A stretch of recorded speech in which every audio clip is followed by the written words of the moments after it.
Salut les amoureux du ballon rond, on commence cette revue de presse en France où les Bleus affrontent l'Espagne ce soir à 21 h pour une place en finale de l'Euro 2024. L'excitation est à son comble avant ce choc, une opposition de style entre deux équipes qui peuvent remporter la compétition. Ce matin, le journal L'Équipe reprend le slogan du moment avec un clin d'œil politique mais surtout historique par rapport à notre adversaire du soir, nos pasarán, que l'on peut traduire par ils ne passeront pas.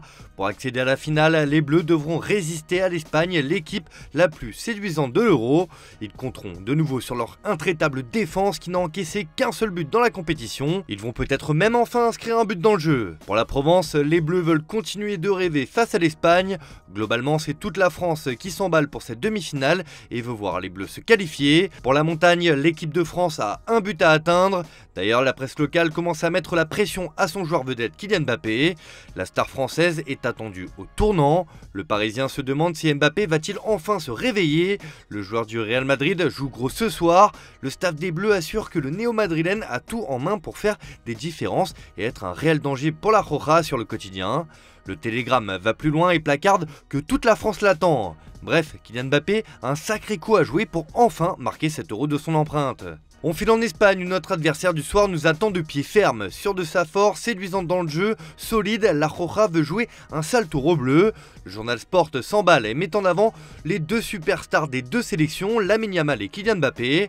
Pour le quotidien catalan, c'est un duel pour une finale. Après avoir passé le groupe de la mort et l'Allemagne en quart de finale, l'Espagne affronte la France en demi-finale de l'Euro. Les Français ont mis l'accent sur l'arrêt de Lamine et Navas couvrira l'absence de Carvajal pour stopper Mbappé. Pour Mundo Deportivo, c'est chaud bouillant. L'Espagne cherche à se qualifier pour la finale contre la France de Mbappé, qui même si elle ne joue pas bien est très dangereuse, explique l'autre quotidien catalan. As est un peu chambreur et indique que le coq est espagnol. Pour Marca, c'est la nuit des super-héros ibériques. Enfin, le journal valencien Super Déporté nous gratifie d'une superbe une en français dans le texte. Allez la Roja. À l'étranger aussi, ce choc fait des gros titres. Chez nos voisins belges, battus en 8e de finale, la dernière heure estime que la Roja est à l'assaut des Bleus. Pour tout au sport, on va assister à une opposition de style, la belle et la brute. Peu importe la manière, une place en finale est en jeu ce soir. On reste dans l'actualité de l'Euro pour évoquer l'autre demi-finale qui aura lieu ce mercredi entre les Pays-Bas et l'Angleterre. Et cette rencontre fait les gros titres de la presse anglaise car l'arbitre de la rencontre fait scandale outre-Manche. Pour remettre un peu de contexte, Felix Zauer, qui sera au sifflet, est connu d'un certain Jude Bellingham. En fait, l'arbitre allemand est bien connu de la star anglaise car en décembre 2021, lorsque Bellingham évoluait avec le Borussia Dortmund, le milieu de terrain avait pété un plomb sur l'arbitrage controversé de Felix Zauer lors d'un classiqueur entre le Bayern et le BVB. Des pénaltys non sifflés et un avantage apporté au Bayern avaient été mis en exergue par Bellingham. L'actuel joueur du Real s'était épanché à Sky Sport Germany à l'époque et n'avait pas été tendre avec l'arbitre. Vous avez mis un arbitre qui a déjà truqué un match avant le plus grand match en Allemagne, qu'attendiez-vous ? Une déclaration qui avait valu 40 000 € d'amende à Bellingham. En fait, le milieu de terrain fait référence à l'histoire controversée de Felix Zauer qui avait été suspendu 6 mois par la fédération allemande pour son implication dans un match truqué en 2005. Et ça, la presse anglaise ne l'a pas oublié. Le Daily Star fait dans le jeu de mots avec Bellingham et tire à la sonnette d'alarme.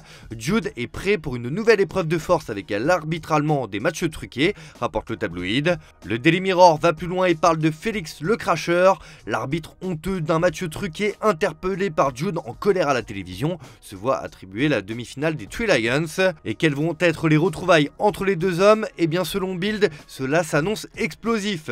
Bref, cela sera particulièrement scruté demain soir. Allez, on ferme cette page euro et on va parler un peu de mercato. Ce matin, le journal Abola lâche une petite bombe en annonçant que le Real Madrid se lance à la conquête d'un gardien qui a brillé à l'Euro, c'est Diogo Costa. Diogo sous surveillance royale, titre le quotidien sportif. Le portier du FC Porto est bel et bien sur la shortlist du club merengue, héros de la sélection portugaise lors du 8e de finale contre la Slovénie et brillant lors des tirs au but. Le gardien de 24 ans a été offert au club madrilène par son agent Jorge Mendes. L'agent portugais, qui est aussi celui de Lunin, rencontrera cette semaine la direction du Real pour discuter de la question des gardiens de but et de l'avenir de Lunin. Cependant, un obstacle majeur se présente dans ce dossier.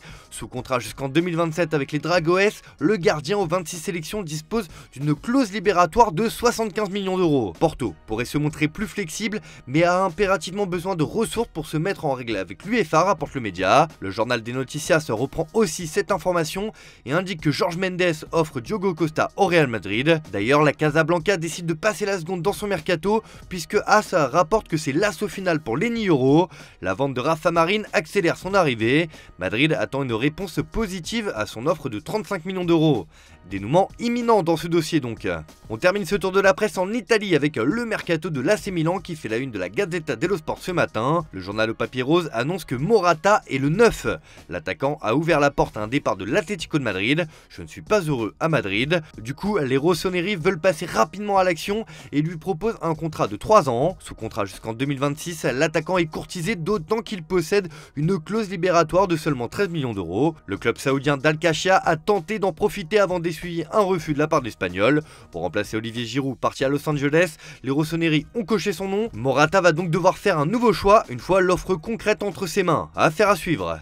Voilà, c'est tout pour ce matin. Bonne journée à tous. Merci de votre fidélité. On se retrouve en fin d'après-midi pour le JT Foot Mercato et ce soir pour le traditionnel live d'après-match.